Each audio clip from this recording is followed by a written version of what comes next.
Hamıya salam. Sükan arxasına keçməyə hazırlaşırsınız, amma bütün bu sənəd işləri, imtahanlar gözünüzü biraz qorxudur.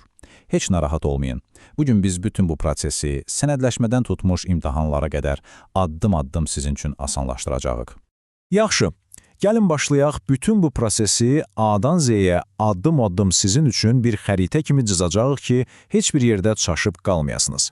Hər şeyin başlanğıcı təbii ki, sənədlərdir. Gəlin görək, ilk olaraq hansı sənədləri yığmalı və nə qədər xərciniz çıxacaq.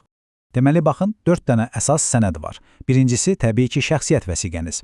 Sonra, sağlamlığınızın maşın sürməyə imkan verdiyini göstərən o məşhur Forma 83 tibbi arayışı mütləqdir. Sürücülük məktəbi şəhadətnaməsi isə maraqlıdır ki, bu heç də həmişə lazım deyil. Birazdan ona da toxunacağıq. Gəldik pul məsələsinə. Baxın, bu cədvəl çox maraqlıdır. İlk imtahan cəhdi üçün 20 manat ödeyirsiniz, amma kəsilsəniz, sonraki hər cəhd 10 manatdır. Yəni, sistem sanki sizə deyir ki, gəl, yaxşı hazırlaş, elə birinci dəfədən keç, həm vaxtına, həm də puluna qənaət elə. Məncə əla motivasiyadır.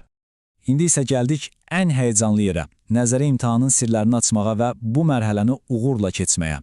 Bax, bu rəqəm hər şey deyir. 10 sualdan 9-u düzgün olmalıdır. Yəni, səhv etmək üçün lüksünüz demək olar ki, yoxdur. Cəmi bir dənə səhvə icazə verilir. Ona görə də təsadüfə heç bir ümid bağlamaq olmaz. Hazırlıq möhkəm olmalıdır. Məsələn, bu iki nişana bir baxın. Demək olar eynidirlər, hə?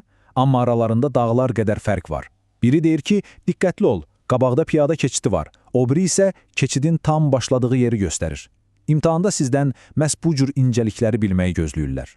Yaxşı, bəs bu qədər şeyi necə öyrənək? Əslində iki yol var. Biri, belə deyək, klassik yol. Köhnə, sınanmış kitablar. Digəri isə müasir texnoloji yol, mobil tətbiqlər. Bəs niyə bu mobil tətbiqlər bu qədər məşhurlaşıb? Çünki onlar sadəcə test deyil. Təsəvvür edin, real imtahanın simulyasiyasını keçirirsiniz. 15 dəqiqə vaxtınız var, 10 sual. Bu, təkcə biliyinizi yox, vaxtınızı idarə etməyi də öylədir. Üstəlik, səhv etdiyiniz sualın izahını anında göstərir. Bu, əsl fərdi müəllim kimidir. Rəqəmlərsə, necə deyərlər, yalan danışmır. Baxın, təkcə kitabla hazırlaşanların ilk cəhddə uğur faizi 65%dir. Amma sürücülük kursuyla mobil tətbiqi birləşdirənlərdə bu rəqəm inanılmazdır, 92%-ə qalxır. Bu artıq şans deyil, bu düzgün strategiyadır. Nəzəriyyəni bir kənara qoyaq, indi keçirik əsl məsələyə. Sükan arxasına, praktik imtahanda sizi nələr gözləyir? Deməli, praktik imtahanda sizin maşını idarə etmə qabiliyyətiniz 5 əsas hərəkətlə yoxlanılır. Birincisi, yerindən rahat tərpənmək. Sonra, sürücülərin qorxulu yuxusu, paralel parklanma. O, məşhur estakada, yəni yoxuşda maşını geriyə vermədən qaldırmaq. Qaraja girmək və təbii ki, qəfil tormozlama. Hər biri ayrı bir bacarıq tələb edir. Amma iş təkcə manevrlərlə bitmir, unutmayın. Yaxşı sürücü həm də məsuliyyətli sürücüdür. Buna görə də imtahanda sizə ilk tibbi yardımla bağlı sadə suallar verilə bilər. Məsələn, qanaxmanı necə dayandırmaq olar? Və ya təkərin protektorunun minimum nə qədər olmalıdır ki, bu da 1.6 mm-dir. Hətta nazaz əyləclə maşın sürməyin niyə ölümcül olduğunu da bilməlisiniz. Və ən çox verilən suallardan biri, mütləq sürücülük məktəbinə getməliyəm, yoxsa özüm hazırlaşa bilərəm? Gəlin bu məsələyə də aydınlıq gətirək. Qanun belə deyir. Əgər siz motosiklet, yəni A kateqoriyası və ya minik avtomobili, yəni B kateqoriyası üçün vəsiqə alırsınızsa, sərbəst hazırlaşa bilərsiniz. Məktəb məcburi deyil. Amma iş yük maşını, avtobus kimi ağır texnikalara gələndə artıq sürücülük məktəbinin şəhadətnaməsi şərtdir.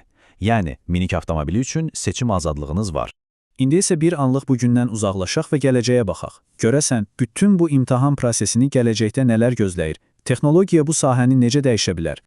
Baxın, bu çox maraqlı bir müqayisədir. Solda bizim tanıdığımız Azərbaycan modeli var. Mərkəzə gedirsən, nəzarətçilər var, kameralar çəkir.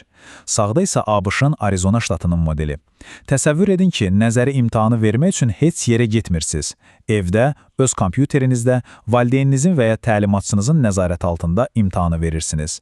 Bu sanki elmi fantastikadan bir səhnə kimidir, amma tamamilə realdır. Bu prosesin nə qədər rahat və əlçatan ola biləcəyini göstərir. Bu da bizi son və çox maraqlı bir suala gətirib çıxarır. Sizcə, bir gün Azərbaycanda da biz sürücülük imtahanını evimizdən çıxmadan verə biləcəyik? Və daha da vacibi, belə bir sistemə, yəni evdə verilən imtahana güvənərdikmi? Bu barədə düşünməyə dəyər, elə deyilmi?